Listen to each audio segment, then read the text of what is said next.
Last day में sir revision कैसे करना है, कल है एग्ज़ाम। तो देखो प्यारे बच्चों, अकाउंटेंसी के पूरे पेपर को मैंने बहुत अच्छे से सोच समझ के आपके लिए बताया है कि लास्ट डे रिवीजन की स्ट्रेटेजी क्या रखनी है आपको। सबसे पहले आप देखो, आप स्टार्ट करो कि पूरे दिन में आपको 4 बड़े लॉट्स बनाने हैं। लगभग 16 घंटे मैंने निकाले हैं, क्योंकि ऑब्वियसली आपका एग्ज़ाम कल है तो आपको 16 घंटे आज पढ़ना ही पढ़ना है। 15-16 घंटे मान के चलो, जिसको 4 लॉट्स में डिवाइड कर लो।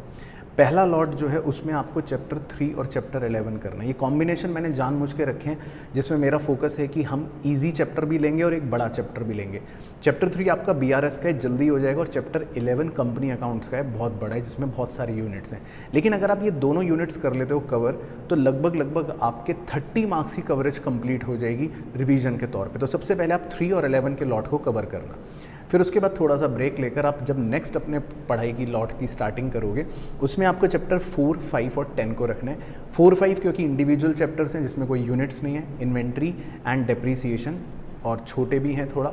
और चैप्टर 10 आपका पार्टनरशिप है, जिसमें से शुरू के 3-4 यूनिट्स आपके 12th बेस्ड हैं, ईजी हैं। एक यूनिट डिसोल्यूशन में थोड़ा सा आपको नया रिवाइज करना होगा। तो इस लॉट को भी जब आप कवर कर लोगे तो लगभग आपका 25 से 30 नंबर की वेटेज ये कवर हो जाएगी। तो आप यहाँ तक पहुँच गए लगभग 55-60 नंबर पर, 55 to 60 मार्क्स। फिर जो आपका थर्ड लॉट होगा पढ़ाई का, उसमें आप करना चैप्टर 7, 8, 9। इन तीनों को ध्यान रखना, एक साथ ही रिवाइज करना। चाहे किसी भी लॉट में पढ़ो, वो आपकी चॉइस है, लेकिन एक साथ करना। क्योंकि 7 में आप करते हो final accounts, trading, P&L, balance sheet, manufacturing भी है, और उसी का एप्लीकेशन हो जाता है सिंगल एंट्री के अंदर। बिल्कुल सेम एप्लीकेशन हो जाता है, बस थोड़ा सा चेंज होता है। और उसी के लॉजिक का एप्लीकेशन NPO के अंदर भी हो जाता है, क्योंकि बैलेंस शीट तो आप बनाते ही हो, बस P&L की जगह INE अकाउंट हो गया, नाम चेंज हो गया, कॉन्सेप्ट वही चलता है। तो इन तीनों को आप एक साथ रिवाइज करना, बहुत अच्छा लॉट रहेगा। और इससे भी लगभग आपके 25 नंबर की कवरेज कवर हो जाएगी, 20 से 25 मार्क्स की। और लास्ट लॉट में सबसे ईजी वाला रखना, क्योंकि वो आपको कॉन्फिडेंस भी देगा एंड मोमेंट पर। चैप्टर 6 बिल्स ऑफ एक्सचेंज का ईजी है, रिवाइज करके जाना अच्छी से सारी चीज़ें। चैप्टर 2 में बहुत सारे यूनिट्स हैं। रेक्टिफिकेशन को ज़रूर इंपॉर्टेंट से देख कर जाना, इस बार ज़रूर चांसेस हैं उसके अच्छे क्वेश्चन आने के। और चैप्टर 1 को लास्ट में रखो, थ्योरी है। ये तो हो गया आपका आज का रिवीजन का प्लानर। अब जब आप ये कंप्लीट कर लोगे तो ऑब्वियसली कल आपको मॉर्निंग में अगर कुछ चीज़ें बची हैं तो उनको देखना। लेकिन मेरी सजेशन ये है कि लास्ट के जो 4 घंटे आपके पास होंगे रिवीजन के, या मॉर्निंग का जो भी पूरा स्लॉट रहेगा 4 से 5 घंटे का, उसमें आप सिर्फ पूरा कॉन्सेप्ट अच्छे से रीड करना, हर चैप्टर का। बिल्कुल कोशिश करना कि कॉन्सेप्ट से एक बार अच्छे से ज़रूर देख जाओ। और MTP का ओवरव्यू ले लेना।